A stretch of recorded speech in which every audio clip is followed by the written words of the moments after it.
Looking back, I don't see how we did it, to tell the truth. We had no support. We had no money. There was nothing that we had to hang on to, except, and the most important thing, was ourselves. Those of us who were feeling that oppression knew that a window of opportunity was open. Because all around us, Black people, women, disabled people, people being drafted into the Vietnam War were fighting back. And that inspired us to fight back. If they can do it, we can do it. A handful of people became a room full of people, became a street full of people. And the rest is history. For 1,000 years, there has been heterosexual supremacy against gay people in Western culture. The gay liberation revolution is not a civil rights revolution. Liberation and revolution, those two terms, connote the fact that a people fight back and they take power from the oppressive and assume that power themselves. A civil rights movement is when certain rights have been denied to a people and they petition the government to give them those rights, like the civil rights movement in the United States that gave voting rights to Black people in 1964 and 65. So you have to keep in mind that we're talking here about a liberation movement. We're talking here about a revolution. Never before in that 1,000 years did gay and lesbian trans people organize to fight back. And so this is a pivotal event in history for gay and lesbian people. And that's really important that be understood. I was a doctoral student in Islamic and African history at UCLA when the Stonewall Revolution took place, June 28th, 1969. Shortly after that time, a gay liberation front was organized in New York, Chicago, San Francisco, Atlanta, and here in Los Angeles, it was called into being by Morris Kite in August of 1969. I joined the Gay Liberation Front here in September. I went to my first meeting, and I knew this was a place I needed to be, around where gay men and lesbians were talking about their oppression and what they're going to do to liberate our people. Until December of 1969, every week we met in a different location. I knew that this was not a good thing because for a movement to grow, you need an office, you need a telephone, you need a mailing address, you need a place for meetings and where work can take place. Fortunately, Peace and Freedom Party had a small office for rent, and I thought, bingo! We didn't know exactly how we could afford it. The rent was $200 a month, if you believe that. And we thought, well, by donations every week, we should be able to meet rent. And on January 1st, 1970, we moved into our office in East Hollywood. We got a phone installed. We got a P.O. box, and we were in business. We started a Los Angeles Gay Liberation Front. One of the important points about why Los Angeles was so important was the Advocate newspaper, the first national gay newspaper, was located here in Los Angeles. It was founded in 1967 as a club newsletter, and Dick Michaels took it over and developed it into a newspaper, and it went national. Since it was located here in Los Angeles, it primarily covered the events of the Los Angeles Gay Liberation Front. And soon we were national news.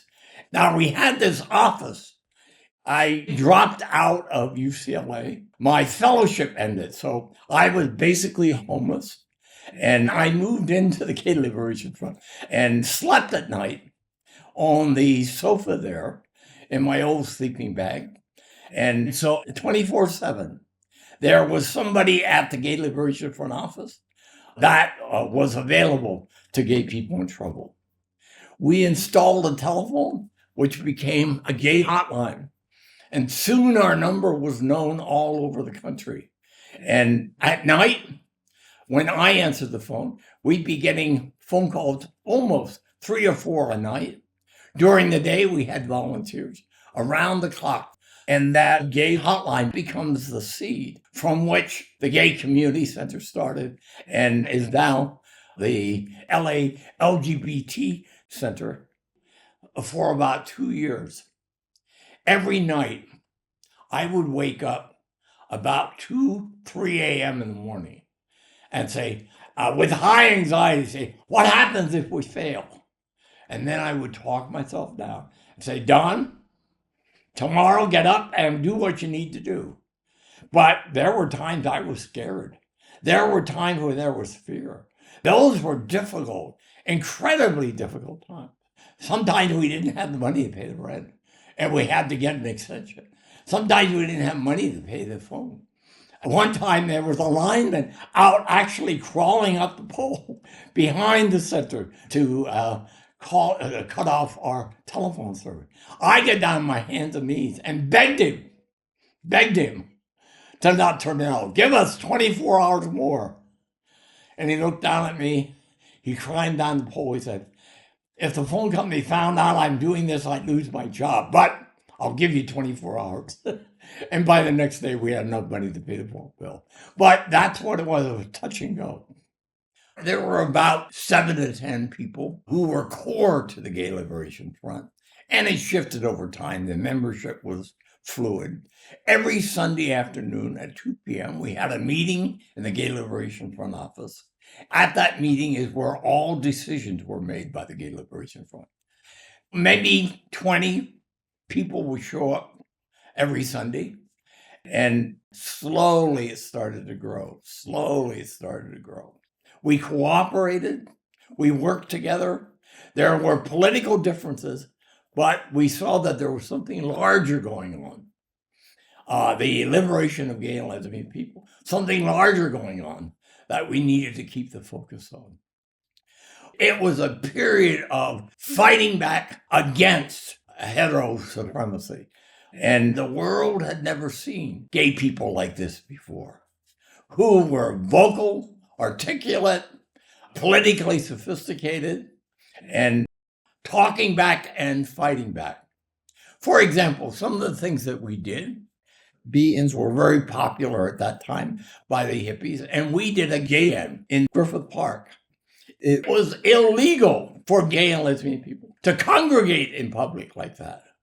We organized this gay in. About 250 people showed up. There were rock bands, balloons. It lasted about 2.5 hours. There was no problem whatsoever. Civil disobedience on the part of gay and lesbian people and having fun at the same time. On June 28, 1970, throughout the country in major cities, events were planned to celebrate the Stonewall Revolution. Here in Los Angeles, we decided that we like to march down Hollywood Boulevard. They refused to give us a parade permit. And with the help of the ACLU, a judge forced the police department, but only if we could use one lane on Hollywood Boulevard. We started marching from McAdam Place on Hollywood Boulevard east. After a while, people on the sidewalks watching the parade just moved right out onto the street. And after about 2 or 3 blocks, we controlled the entire street. Traffic was cut off. And the first Pride Parade took place on Hollywood Boulevard. About 30,000 people showed up, which was an outstanding miracle at the time. That many people, with gay people proudly marching down the boulevard saying, here we are, get used to it. That became the seed from which other parades started throughout the country. In September of 1970, we organized the Gay Funky Dances in Hollywood. At that time, gay people did not dance in public, were arrested if they danced in public or touched in public. And the Gay Liberation Front opened on Friday nights in Hollywood a dance and advertised it in the LA Free Press. Periodically, the police would come in. We said, if you arrest one of us, you're going to have to arrest all of us. And they backed out. But vice cops went into bars and arrested people for touching, for hugging each other, for giving somebody innocent kiss on the cheek. You could be arrested and were arrested. Lewd and lascivious conduct. Any kind of show of affection between two men or two women was 647A of the California Penal Code. So we decided to challenge that with civil disobedience at the most popular gay bar in LA then, called The Farm on Santa Monica Boulevard in West Hollywood. On a Saturday evening at about 10 p.m., it was packed, and we yelled out, reach out and touch somebody. Show affection for the person next to you. The lights went on, the music went off. Police walked in, walked from the front of the bar to the back of the bar. The gay men there kept their arms around each other, kept touching, kept showing affection for each other.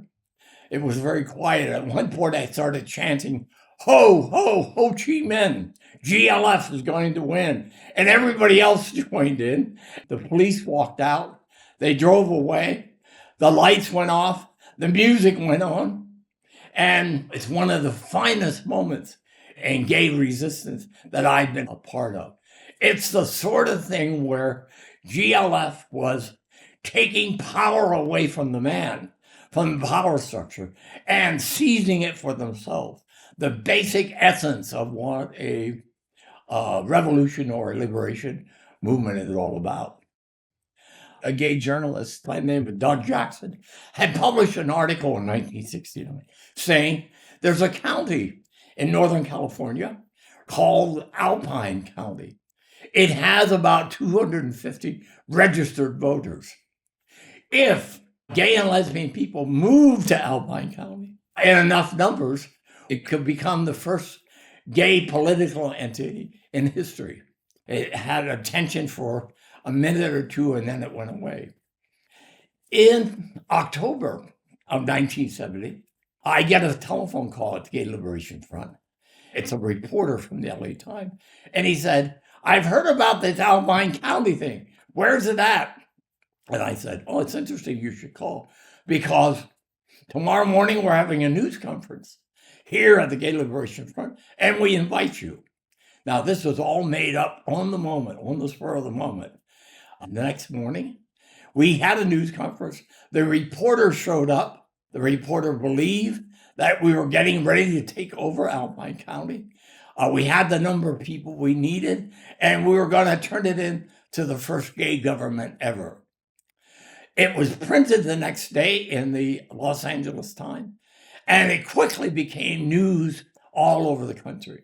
Time magazine, Newsweek magazine, the New York Times, the Wall Street Journal, you name it. They were all writing articles about gay liberation taking over Alpine County.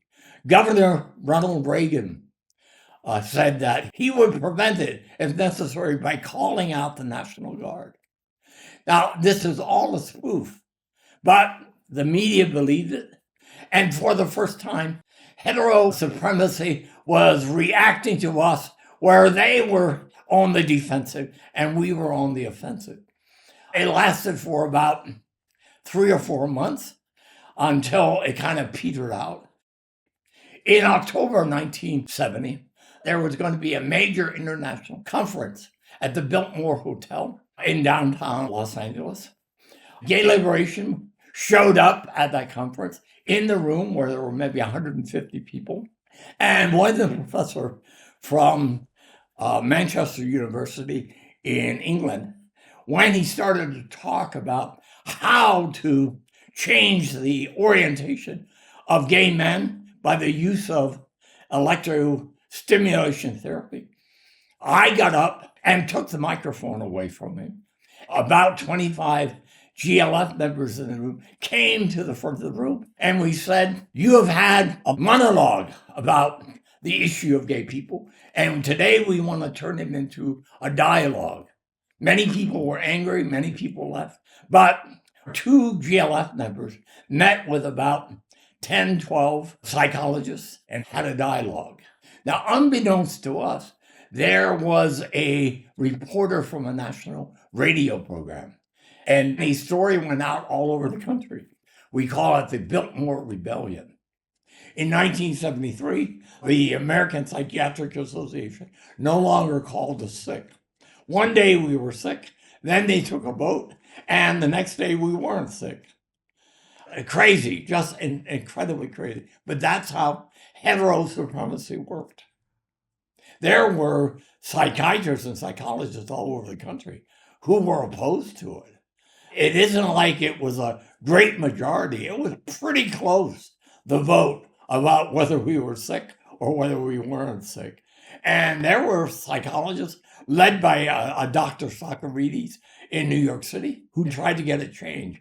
But the momentum was with gay liberation because there was no way that they could fight it because there was no research that said we were sick.